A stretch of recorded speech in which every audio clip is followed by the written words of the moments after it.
5,500 RDP homes. This is what around 1.3 billion rand could have got us.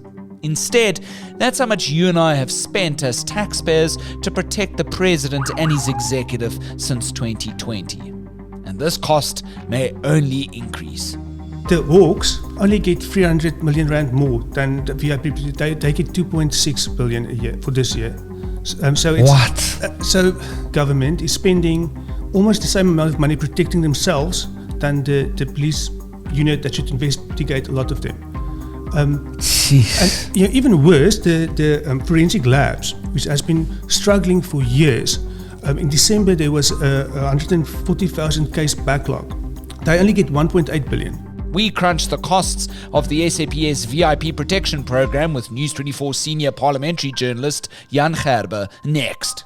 Later in the show, the Democratic Alliance is now finalising its replacement for the Deputy Trade Minister in the Government of National Unity. And finally, the Stormers have a new look. To know when the next episode drops, hit the like, follow and subscribe buttons on our YouTube, Spotify and Apple Podcast channels. Stay tuned until the end of the show to hear your voice notes. If you've got any for today's edition, you can send them on to our official The Lead WhatsApp line. That number's 072 562 3179. My name's Graham Robenheimer. Let's chat all this and more right here on The Lead on News 24.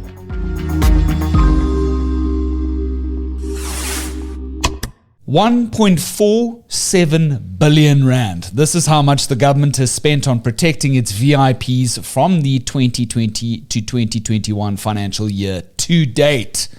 And it's not even the full picture of this particular cost. It's especially mind-boggling given that around 2.3 billion rand has been set aside just this year alone to keep our VIPs safe. Well, to make sense of these numbers, we're joined in our Cape Town studio now by senior parliamentary journalist Jan Gerber. Welcome back to The Lead, Jan. How are you? I'm all right, yourself? Yeah, I can't complain.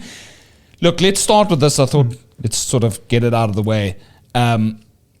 Where did we source these particular figures from? I know you've done quite a lot of research, but most of it has come out from parliamentary questions to certain ministers in Parliament, right? Yes, to the Minister of Police, whoever that is at the moment. So the first story I did earlier this year was like this 1.3 billion that is spent on the executive. The executive is the president, deputy president, the whole cabinet, meaning all the ministers and all the deputy ministers. And also included in these VIP costs is the former presidents and deputy presidents. So Jacob Zuma gets VIP protection.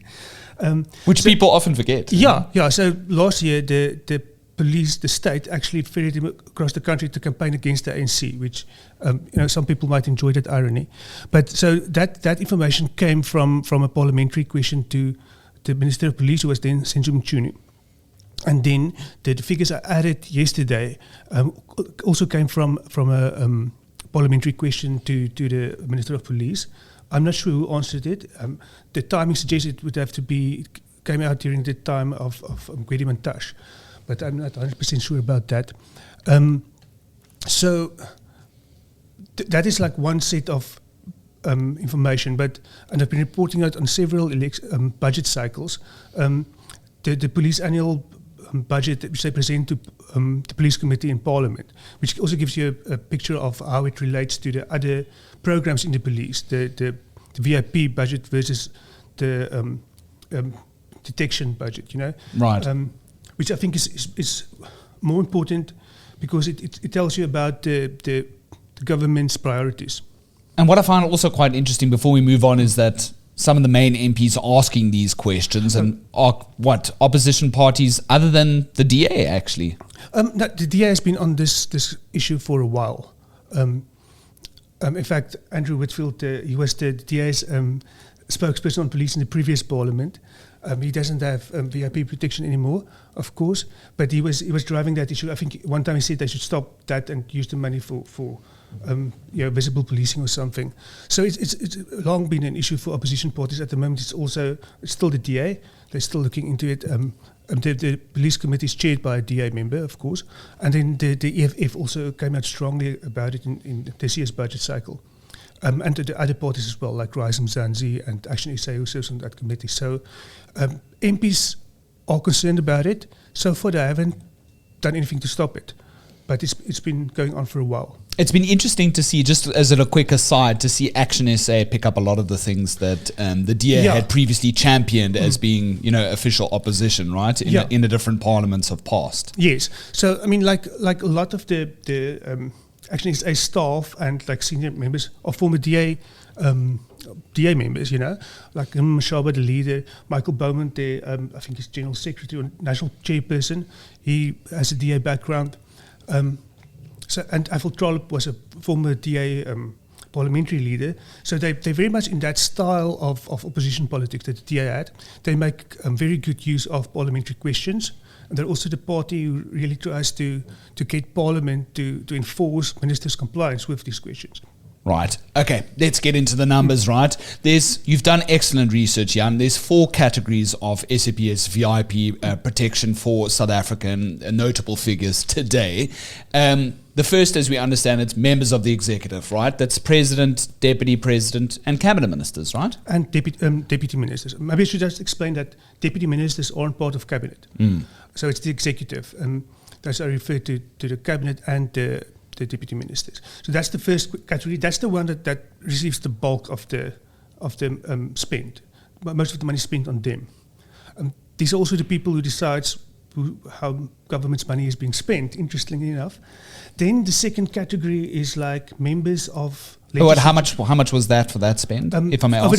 Over the past 5 financial years, 1.3 billion and counting, because the figure I had stopped at December, I think. Right. So it's already more. Then the second category is members of legislatures. That is from provincial legislatures like premiers and provincial speakers, I think, and the National Assembly Speaker and Deputy Speaker and the National Council of Provinces Chairperson and Deputy Chairperson. Right. And then do we have a breakdown for each of those categories?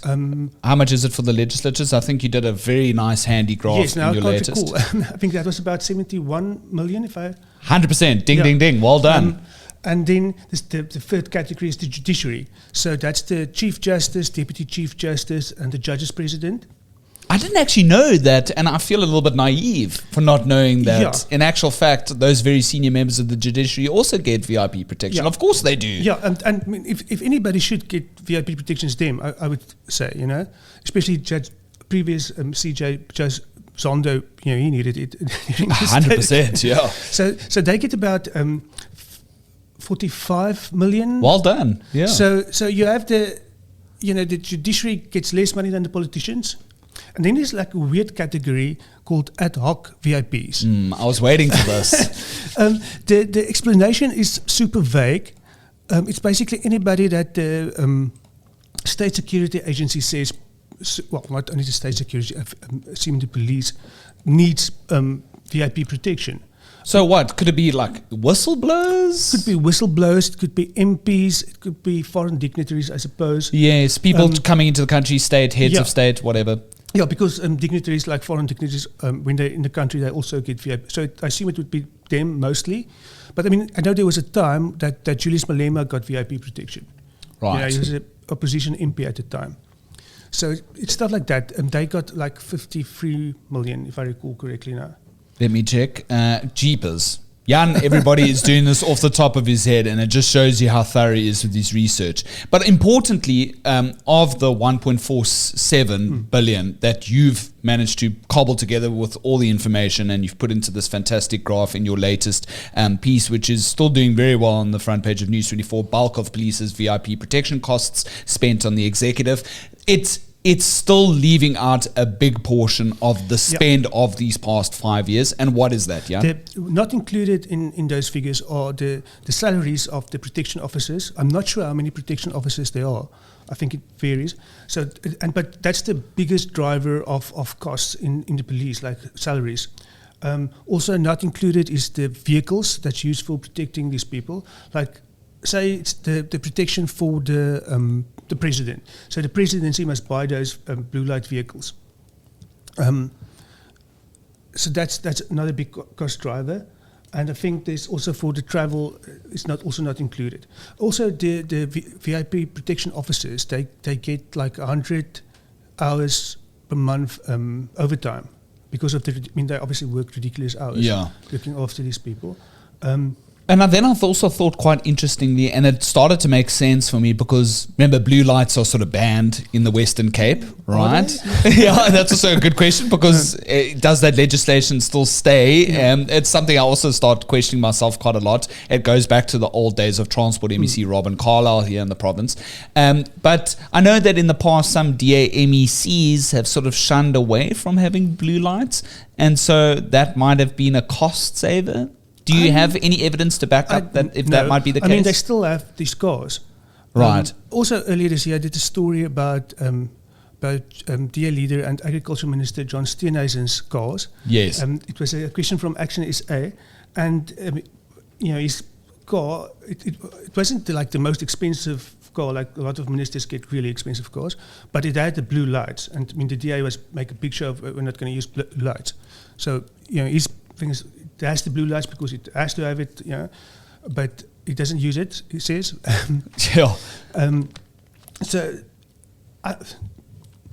Those cars would have to be there in any case whether they use the blue lights or not. So the ministerial handbook allows the ministers to have a car for Pretoria and for Cape Town. Right. And there's like a limit on what it could cost. It's a lot, but it's not ridiculous, but it's still a lot. You're listening to the latest edition of The Lead on News 24 with Graham Rowenheimer. If you've got an opinion on what you've heard so far, drop us a short voice note on our WhatsApp hotline. That's 072 562 3179. Welcome back to The Lead on News 24 with myself, Graham Robenheimer, chatting to senior parliamentary correspondent Jan Gerber about the jeepers. I can't even get my head around the exorbitant costs that you and I as taxpayers are shelling out for VIP protection officers to protect the president and the rest of the executive and even speakers in our legislatures. So in other words, just to bring everybody up to speed, the 1.47 that you've counted through your research based on the parliamentary replies to questions put forward in Parliament of the last 5 financial years, 2020, 22, and 21. Obviously that's lockdown period up until now. Could be more in terms of the cost spent. More, yeah. Yes, because there's salaries and everything else that needs to be added no, it's to the definitely equation. more. I mean, the I'm sure we're going to get there. The VIP protection budget for this financial year is 2.3 billion. That is mind-boggling because that's just one financial year. Yeah. So then that would obviously point to the fact, like you say, it's not already our cost estimates are not putting all of those other, budget line items into the equation. So therefore, we have one financial year, 2.3 billion. I'm really struggling to put my head around that. Well, I can make it worse for you if you want. Sure. The Hawks only get 300 million rand more than the VIP. They get 2.6 billion a year for this year. So it's What? So government, basically government is spending almost the same amount of money protecting themselves than the police unit that should investigate a lot of them. And even worse, the forensic labs, which has been struggling for years. In December, there was a 140,000 case backlog. They only get 1.8 billion. So, I mean, not all, but like rape cases and stuff like that, and murder cases with forensic evidence are not the investigations are like stopped because the labs can't deal with it. But we spend more money protecting so-called VIPs than sourcing or capacitating these labs, For me, that's a massive problem. It shows you a government that doesn't have its priorities right. Mm-hmm. Because you really do deputy ministers need VIP protection? I mean, does the Minister of Science and Technology need protection? Do people even know we have one? Yeah, 100%. I mean, definitely, like the President needs protection. Minister of Finance. I mean, last time we spoke about the corruption at the IDT and the threats to the Minister McPherson's life. So obviously he needs protection, but there's a lot of ministers. Are there threats against him? I doubt it. Yeah, and I just want to go back because if you look at around 2010 mark, all blue lights and sirens were actually removed, and this is the South African government, and I just quickly checked up, from provincial ministerial vehicles during November for the Western Cape MECs at the time.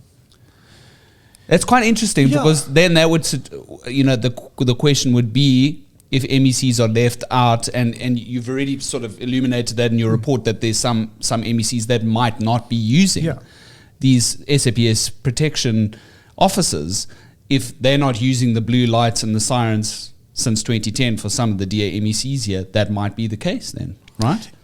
Well, it has to be, given the figure that the answer gives for that category, right? Because there's many more MECs than the figure they gave, which also it could also be a mistake.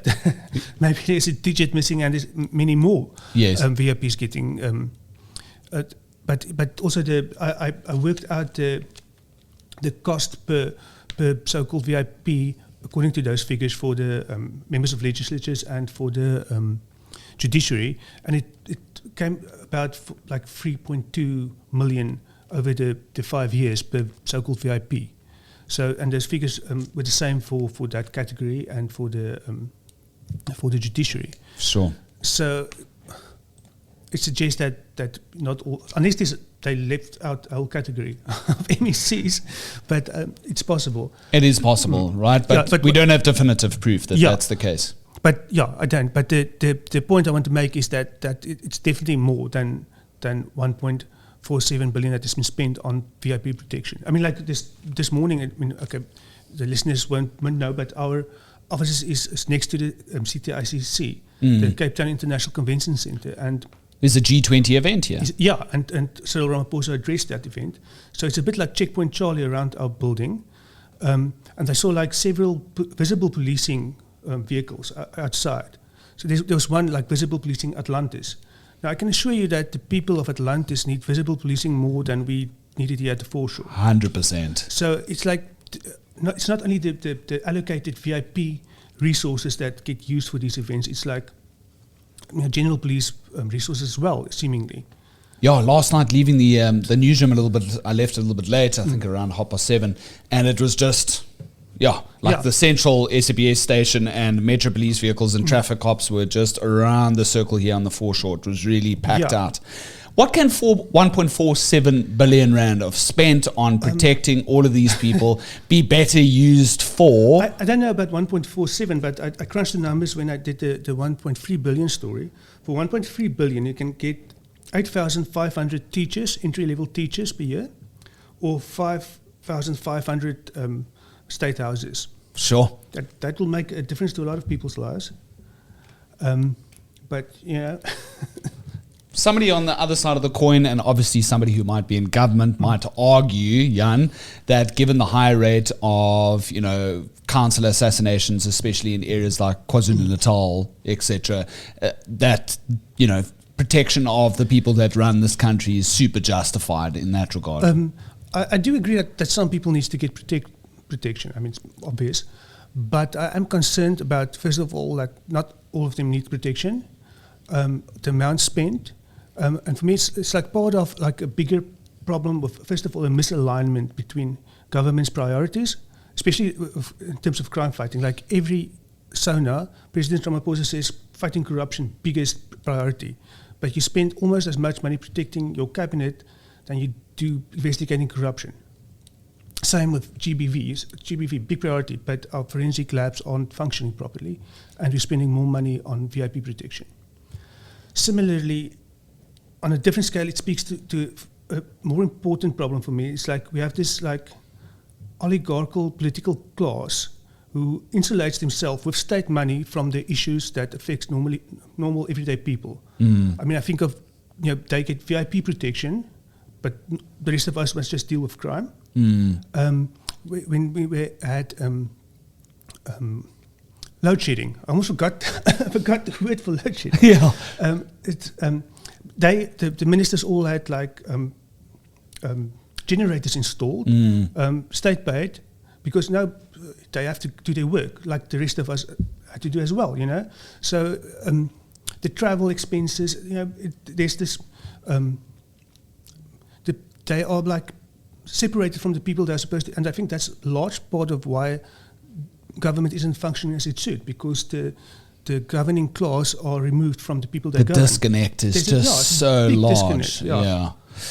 And they don't face the consequences. So, How sustainable is it to continue to have a budget of 2.3 billion rand in one financial year just to protect all these people, whereas, as you say, only 300 million more is what the Hawks get in order for the Hawks to be able to corruption bust? And you already have, you mentioned him earlier, former Chief Justice Raymond Zondo basically saying he doesn't have an awful lot of confidence in the Hawks anyway. Yeah. It's really a grim picture. Surely a lot of this is going to come out of the wash in the upcoming Matlanga inquiry, whenever that's due to physically start its hearings. It's not sustainable. I mean, every government department, every government entity says, we don't have budget. So sooner or later, people will cotton onto how the money is spent. I mean, like also this year, it's the first time we had really a big public interest in the budgeting process because of the GNU stuff. So hopefully more people will take an interest in the nuts and bolts of government spending. And also political parties, the ANC can't just ram this budget through anymore. So hopefully political parties will say, hey, let's reprioritize, So we'll see. I'm not sure to what extent the Matlanga Commission and the Parliamentary Ad Hoc Committee will look into this type of stuff. I hope it does. I hope so too, but we'll have to wait and see. That Matlanga Commission's got a lot of work. It's also possible that issue like this could fall through the cracks. So we'll have to wait and see to what extent it's included. When will we get a more fuller picture of the total spend, including the salaries and the perks and everything else, and travel spend and expenditure that all gets equated? Per the hypothesis that it's obviously a lot more than 1.47 billion. Do you have any indication as to when we might be able to find out more? If I go look at all the budgets for the for the police over the last 5 years, I'll have to look at the adjusted budgets at say November. So but it's difficult to get like I say, because visible policing resources are also used at this. But you can get a good idea with the total spend. Yeah. Well, that's senior parliamentary correspondent Jan Gerber with his latest piece on the front page of News 24. Bulk of police's VIP protection costs spent on executive. 2.3 billion rand now set aside. Somewhat old news, but important to talk about yet again in light of the Matlanga inquiry, set aside just for SAPS VIP protection costs for this financial year alone. Jan, thanks so much for your time. I appreciate it. Thanks a lot. Trending topic. To our trending topic now, I'm talking about Andrew Whitfield. DA leader John Steenhuisen says the party is finalising its replacement for the ex-Deputy Trade and Industry Minister following his controversial axing by the presidency. Well, Whitfield was fired in June for flying abroad without President Cyril Ramaphosa's say-so. In response, the DA then withdrew from the upcoming national dialogue and protest. This week, Steenhuisen, who's also Agriculture Minister, stated that he'd like to discuss Whitfield's replacement with Ramaphosa soonest. The problem, though, according to Steenhuisen, is that GNU leaders do not meet as much as they should to iron out issues before they become a lot bigger. The DA leader says coalition partners in Germany meet every week, but Steenhuisen says he'll settle for a monthly meeting at best. Who do you think is going to replace Whitfield? Do you think the DA should continue to hold that position within the GNU? Let us know your thoughts on 072 562 3179. This is Bruce Whitfield's Business Week. It's powered by Capitec, the business bank for everyone. It's business without the boring bits. Each week we share with you just what you need to know to help you understand and better navigate a deeply complex, a really confusing and uncertain world. A weekly wrap of the most important stories from the world of business, money and finance on News 24. And finally, so much to talk about in the sporting world as we head towards the Rugby Championship this weekend. But did you hear the iconic lightning bolt that has been the Stormers rugby team's unique logo for some 26 years has just got a refreshed look? It's like something out of a slick comic book. The Stormers S is now depicted as a storm in the shape of Cape Town Stadium, with a new theme of In It Together. But don't fret, the primary blue and white colours will stay the same. The logo change wasn't overnight, writes News 24 sport editor Lloyd Bernard. It follows months of fan-focused group sessions. The Stormers are said to be the most supported franchise in the entire United Rugby Championship according to crowd attendance. And with a financially sound business model these days, the Western Cape rugby stalwarts are now eyeing the European Champions Cup come 2029. The Stormers' new era is here. From a local star rugby side changing its stripes to multi-millions spent on protecting VIPs, we're certainly a country of many converging narratives. On this day in history, the 13th of August 1970, pamphlet bombs which scattered Revolutionary African National Congress propaganda leaflets exploded in Cape Town and in Johannesburg. Similar occurrences were also reported in Durban as well as then Port Elizabeth. In then PE, a dustbin filled with ANC revolutionary propaganda leaflets was found by a member of the public, and at the Grand Parade in Cape Town, an explosion sent hundreds of ANC pamphlets into the air during rush hour. Amidst these explosions, a tape recorder with ANC slogans was found by security police at the parade.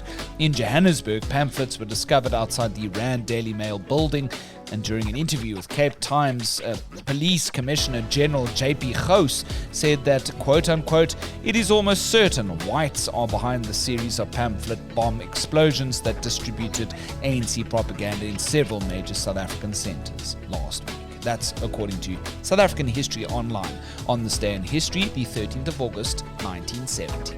Time now to listen to your voice notes. And it's mostly in response to our Monday edition exposing the pension agency's near 1 billion rand ghost headquarters deal. Yeah, we spoke about how the News 24 investigation team uncovered evidence that the Government Pensions Administration Agency had issued millions to a company to facilitate its new headquarters in the capital, Pretoria, but that the contractor, Schuler Developers, didn't even secure the lease to step foot inside that building. In other words, it doesn't earn it at all, and yet money has already been sent over to begin with refurbishments. Let's have a listen to what you had to say. Hi, Graham. This is James Steedler from Limpopo. Have you noticed that the thieves who've been stealing money from our government are doing that through NPOs now, through churches and other and PBOs? You know, it's something of interest. I think you need to look into that. A very interesting case being that of Colin Mashaban Foundation with the IDT. Yeah, very interesting. Morning, yes, all these ghost things for the people stealing from the pension funds. I mean, really, it's ridiculous. And when are they actually going to put the old age pension back to being minimum wage? I mean, I want to see our president surviving on 2,300 Rand a month to pay his rent, his electricity, buy food, and have transport to and from hospital and get anything that is actually needed.